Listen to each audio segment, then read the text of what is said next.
A mulher, quando levava um marido marinheiro no porto para se despedir, ela levava uma muda de roupa com ela.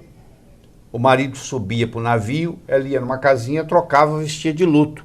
Ela voltava para casa de preto, sabia disso? É mesmo? Porque a chance do marido morrer era mais de 50%. E ele morria de quê? Ele morria de escorbuto.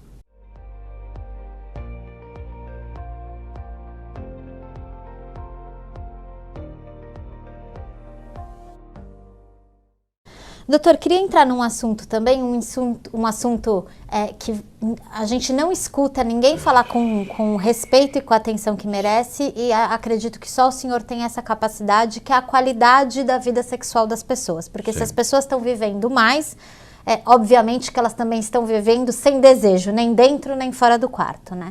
Tanto para homens quanto para mulheres, né? Essa falta de desejo, ela pode ser recuperada, doutor? Eu não posso ter uma saúde sexual se eu não tenho uma saúde corporal completa. Isso tudo é consequência. Eu não posso ter uma coisa só assim, ó. Aí eu vou dar um remédio só para ereção. Vamos supor, o caso do Viagra. Eu vou dar um remédio só para ereção. Acontece, claro, a ereção. Só que o indivíduo não tem libido. Ele não tem vontade.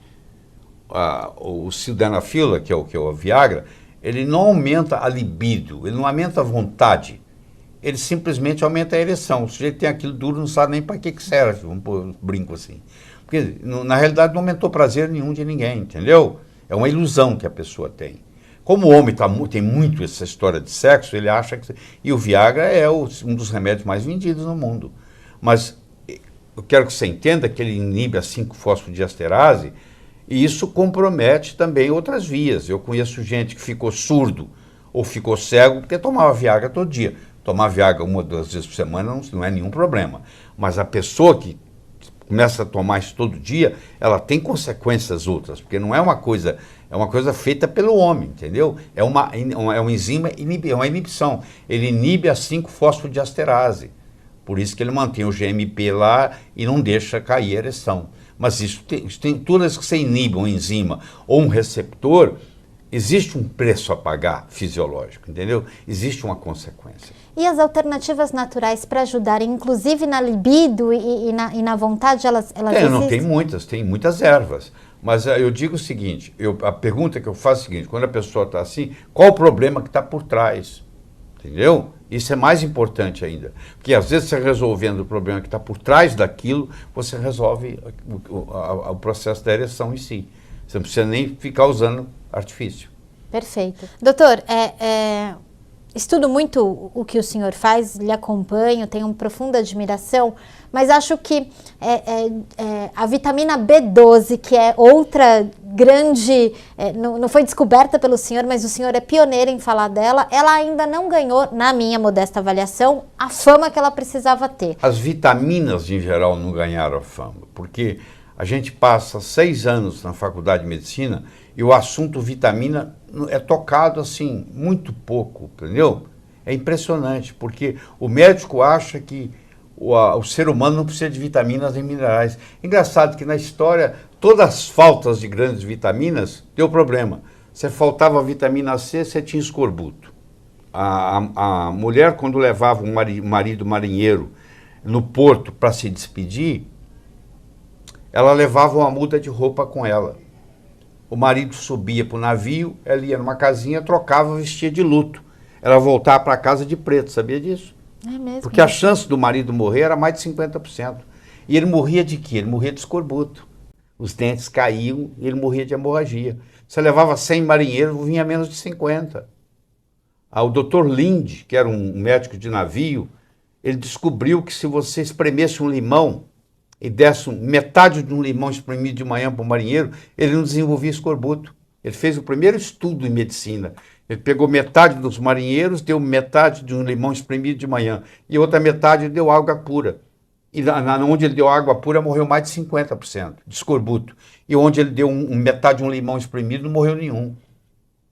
E passaram-se mais de um século para a Marinha Britânica aceitar oficialmente o limão como para espremer de manhã, para você ver uma coisa tão simples. Aí você pega a deficiência de vitamina B3, da pellagra, A vitamina D, raquitismo. Quer dizer, está aí na história mostrando isso. Hoje, por exemplo, você que nos assiste aí, que dói aqui, dói aqui, dói aqui, todo lugar que você aperta dói, isso é osteomalácia. Muitos médicos nem sabem fazer diagnóstico de osteomalácia. Osteomalácia é uma inflamação do periósteo. A deficiência da vitamina D3, quando você é pequeno, dá raquitismo, as pernas do Garrincha. Mas se você não toma sol e você já é adulto, você tem deficiência de vitamina D3, só que agora já não causa raquitismo mais, porque você já cresceu, causa osteomalácia. Você começa a ter uma inflamação nos ossos.